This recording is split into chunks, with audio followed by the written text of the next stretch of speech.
This is a production of Cornell University. Hello everyone, my name is Kensy Rodriguez Herrera. I am a Ph.D. student at Cornell, and today I'm with Steve Reiners. I'm a professor of horticulture specializing in vegetable crops here at Cornell. and today is very cold, but we want to show you a couple of things. So Steve, what we got here? This looks odd, I know, but what I've got here is a potato tower.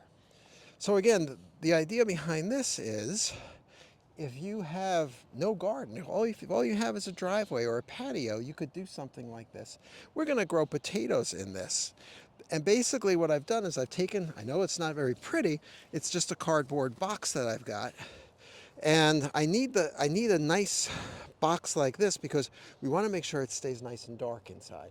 When I've done this before and I've used some other things and I've got an experiment comparing this box to this burlap over here, sometimes the potatoes will green out up if they're not in the dark, and we don't want that. So basically what I've done is I've got a cage like this, just some fencing material that I put into a circle.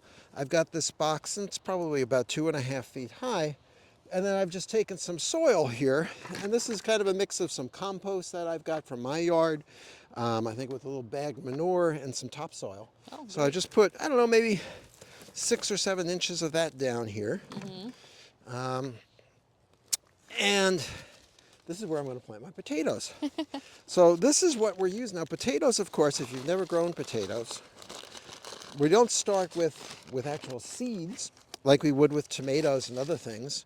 We actually start with what they're calling the seed potatoes, but these are just essentially last year's tubers that we've got. And you want to make sure some of these, this is an intact one here, and you can see the eyes on that, and that's the stems that are going to be coming up off of that.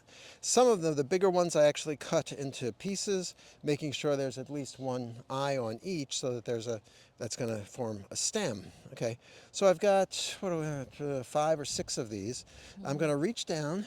Steve, and how do we know which variety of potatoes to use? Is Yeah. there every variety works? You know, that's a really good question. I think that's one of the reasons why some people seem to have success with potato towers and others don't, is because it's best to use what we call an indeterminate type of potato. An indeterminate would mean that it's going to, when these are going to be buried in the ground, these sprouts are going to come up, and they're going to come up through the ground. If it's indeterminate, it's going to be producing tubers off the entire part that's underground. If you're using a determinate type, basically it's going to have a hard time, first of all, going through a foot of soil that we're going to have over it. And it's going to have most of the potatoes are going to be closer to the surface. Okay, so we want to go with that. This is called a fingerling, French fingerling, which is an indeterminate type. So we put the soil in. So again, maybe 4 or 5 inches of that. I'm going to just sort of put these down here. I'm spreading them out. I'll probably go with maybe 5 of those. Yeah, I think we'll go with 5. And you can see how I've sort of spread them out here. And then I'm just going to cover them up a little bit more so that these are going to be covered.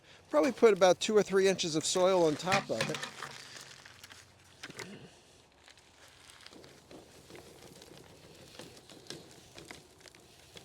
Okay, so what will happen here is that we'll water this in, of course. We want to keep these watered just like we would with any plants out here. As soon as I start to see the sprouts coming up, the green sprouts, I'm going to put in some more soil and some more soil and some more soil and keep doing that until I'm just about to the top. And then what hopefully will happen is I will get potato tubers coming off that entire buried stem. And at the end of the year, basically all we need to do is push this over and the potatoes just roll out of the bottom. Wow, that sounds amazing. But how do I know when to lift this up? Well, the potatoes will tell you because the potato vines will start to die. You could do it early once they start to flower, and potatoes will flower. That usually means that you've got some small little potatoes that are coming. You could harvest at that point.